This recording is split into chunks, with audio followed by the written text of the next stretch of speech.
What a Catch, Part 118, a Miraculous Ladybug Fanfiction.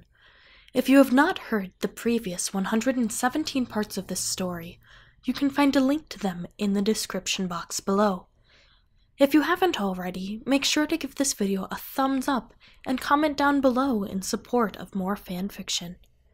Now then, on to What a Catch! The world spun as Gabriel Agreste opened his eyes, head thumping from blunt trauma.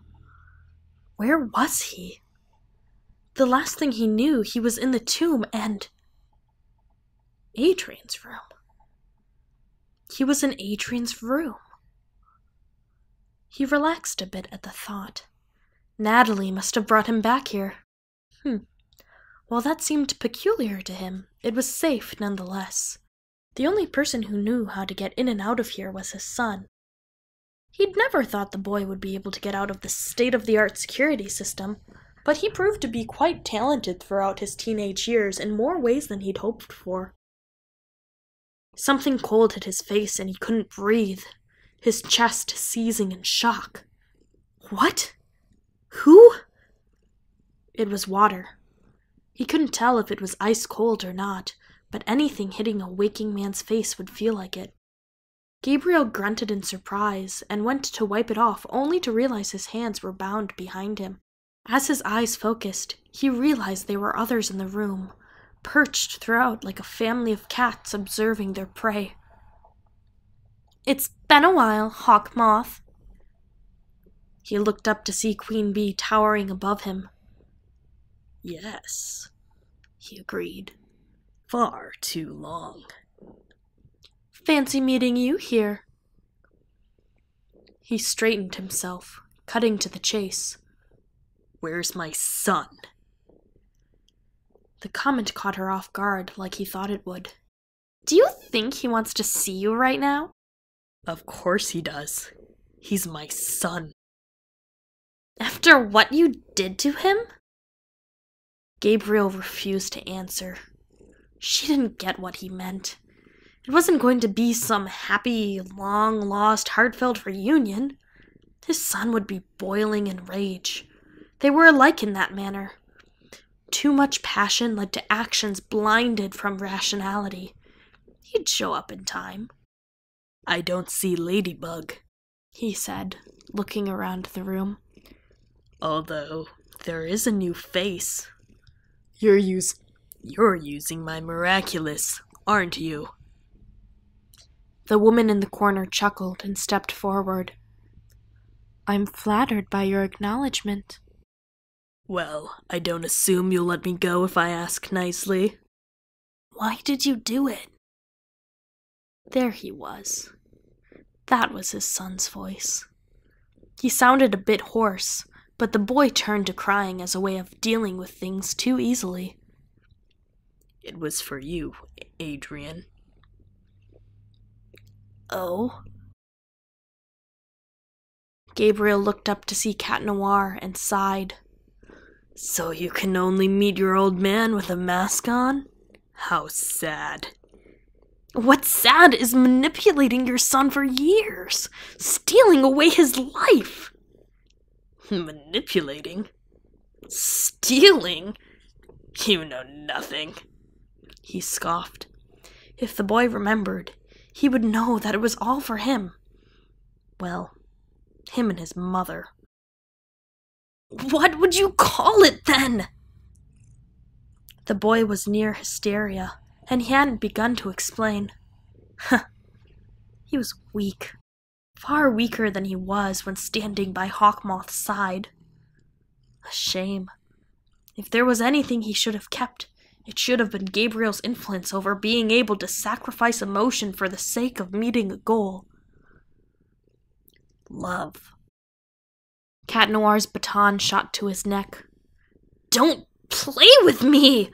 he said, his tone like a cat getting its claws snipped.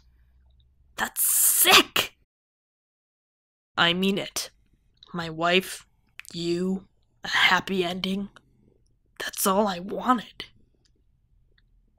"No, you didn't." His son stepped back, shaking his head in dismay. "You're only after your own narrative." Is that what your friends told you? "What other stories could there possibly be?" Gabriel closed his eyes and thought about the past few years.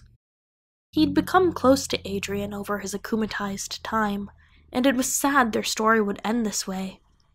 Cat Blanc was always honest with him, and they were able to repair what was broken between them.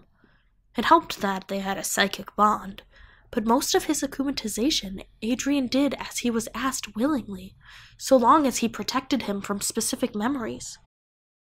Could he get the same results now? What words should he use to get his son back on his side? If Cat Noir joined him, then the other miraculous holders wouldn't be a problem, especially if Ladybug was out of the picture. New Hawkmoth, do I recognize you? The girl stiffened. Good.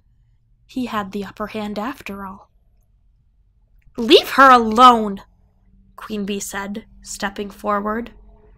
Gabriel resisted the urge to roll his eyes, knowing Chloe would only make this more difficult than it had to be. What name did you choose for yourself? "What makes you think I named myself?" the girl asked. He smiled to himself. Did they think him a fool? He'd been the most wanted man for more than a decade. If you're with these folks, you're probably pompous on delusions of grandeur. Let me give you a piece of advice, New Miraculous. Lay out your morals now, because there isn't a person in this room who hasn't been crushed by the compromises they've had to make. Their silence was what he'd hoped for. That's right. Doubt yourselves. Think about what you've done in the name of justice. They weren't too different. Everyone who wears a mask is hiding something. I'm going to say this once, just to see the look on your face. The woman wearing his miraculous broke the stillness in the air. He didn't need to look twice as she came closer to know who she was. Lila, he said, resisting a smirk. This was checkmate. You know what I mean, don't you? She stiffened. My name is Speranza. Well then, Speranza, if you insist. You were always like a daughter to me, you know. Our connection was deeper than what I shared with my son, in more ways than one. There's truth in my words. His protégé stepped forward and put her foot on his chair, towering over him. The only truth is that you're going to prison for a long, long time. You think? His confidence shook her, and the masks in the room shot nervous glances to each other. He was bluffing, of course, but this wasn't his first day as Hawkmoth. Even if Gabriel didn't have his miraculous, he was just as much the man who stayed 3 steps ahead of everyone else. Yeah, I do. The world rolled back, and he hit the floor with a thump, smacking his head against the floor as the back of the chair bruised his spine. She'd kicked him over. Ugh, dumb vixen. She'd pay for that once Natalie got him out of this mess. He heard a mechanical whirl and twisted his neck to see the curtains opening, light trickling in through the windows.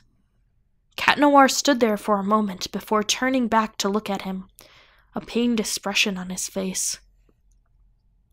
I'm sorry, Father, he said, holding eye contact. But it's over. The cops are downstairs. Surely he was bluffing. Gabriel knew his son. Family was everything to him, even if they weren't close. Adrian would never grow out of his childish views. So, no more you and me against the world, then. If that's what you think, then you're an unreliable narrator. Let's go! Gabriel heard footsteps shuffle and smirked to himself. It was only a matter of time before Natalie found him. It would be all right. Lila, having his miraculous, was troublesome, but ideal. He could get it back from her. The girl never ceased from being under his spell.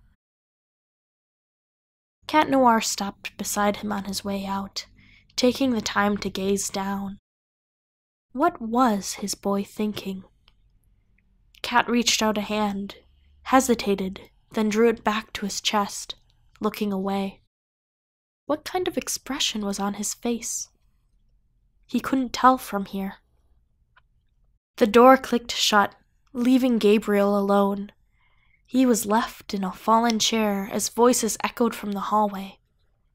Closing his eyes, he smiled to himself. Soon. She'd be here soon.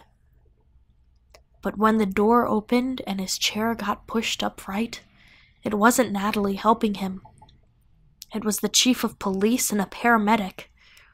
For the first time in a long time, the fear he'd held back crept up to the surface. He was in trouble. Gabriel might just have to answer for his actions.